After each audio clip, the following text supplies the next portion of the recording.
কথায় কথায় পায়ে ঝিঝি ধরে, খুব অস্বস্তিকর বলুন, খুব বিরক্তি লাগে। কিন্তু কেন হয় এ কি জানেন? জানলে হয়তো আজ অবাক হবে, কিছুটা চমকেও যেতে পারে।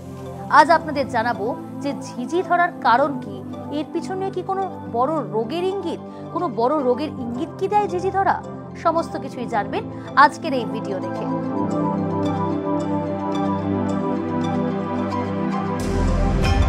নমস্কার, নিউজ 18 বাংলা ডিজিটালে আপনাদের স্বাগত। আপনাদের সঙ্গে রয়েছি আমি প্রিয়াঙ্কা।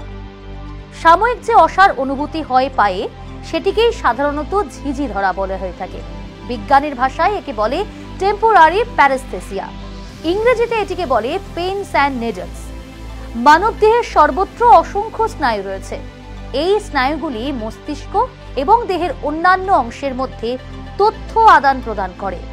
বসা বা শোয়ার সময় এই স্নায়ুর কোনো একটিতে চাপ পড়তে পারে, আর স্নায়ুতে চাপ পড়ার ফলেই শরীরের ওই অংশ থেকে তথ্য মস্তিষ্কে ঠিকভাবে পৌঁছতে পারে না, ফলে শরীরের ওই অংশে রক্ত চলাচল ব্যাহত হয়। এর ফলে ঝিঝি ধরতে পারে। এই পরিস্থিতি থেকে চাপ অপসারিত হলেই একসঙ্গে প্রচুর পরিমাণ রক্ত অঙ্গ প্রত্যঙ্গে প্রবাহিত হয়, পাশাপাশি প্রচুর পরিমাণ তথ্য মস্তিষ্কে প্রবাহিত হতে শুরু করে। ফলে সূচ ফোটার অনুভূতিও কিন্তু পরবর্তী সময় তৈরি হয়। কিন্তু কি কি কারণে হয় সেটা কি জানেন? দীর্ঘদিন ধরে ডায়াবেটিসে ভুগলে তার প্রভাব পড়ে স্নায়ুর ওপর। স্নায়ুর এই সমস্যার কারণেই ডায়াবেটিক রোগীদের মাঝের মধ্যেই পায়ে ঝিঝি ধরে। অন্তঃসত্ত্বা অবস্থার শেষের পর্যায়ে যখন শিশুর ওজন বাড়তে শুরু করে, তখনও জরায়ুর চাপে পায়ের স্নায়ুগুলির উপর চাপ পড়তে শুরু করে। সেই সময় হবু মায়েদের ঝিঝির সমস্যা তৈরি হয়।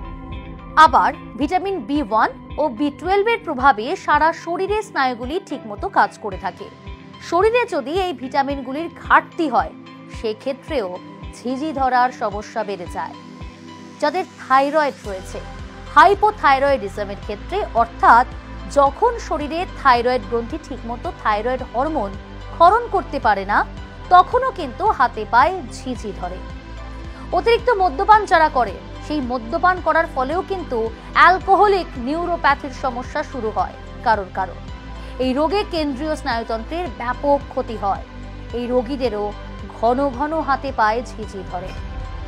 এছাড়াও স্নায়ুজনিত কোনো কারণে ক্ষতিগ্রস্ত, অর্থাৎ স্নায়ু যদি কোনো কারণে ক্ষতিগ্রস্ত হয়, সেক্ষেত্রেও কিন্তু সেই রোগী এই রোগে আক্রান্ত হয়, অর্থাৎ ঝিঝি ধরতে পারে অতি দ্রুত অবস্থায়।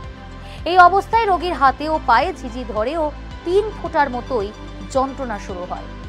কোনো কোনো সময় এই যন্ত্রণা দীর্ঘ সময়ের পরেও কমতে চায় না। তখন অবশ্যই চিকিৎসকের কাছে যাওয়াটা অতীব প্রয়োজন। অনেক সময় অস্ত্রোপচার করানো ছাড়া আর উপায় থাকে না। তাই বলবো, অযথা অবহেলা করবেন না। ঝিঝি ধরা এবং তার পিছনে কিন্তু বেশ কয়েকটি রোগের ইঙ্গিত পাওয়া যায়। তাই সাবধান থাকুন, সতর্ক থাকুন, সজাগ থাকুন, আর অবশ্যই চিকিৎসকদের পরামর্শ নিন। এই ধরনের আরো অনেক ভিডিও দেখতে হলে এবং পেতে হলে নজর রাখুন নিউজ 18 বাংলা ডিজিটালে।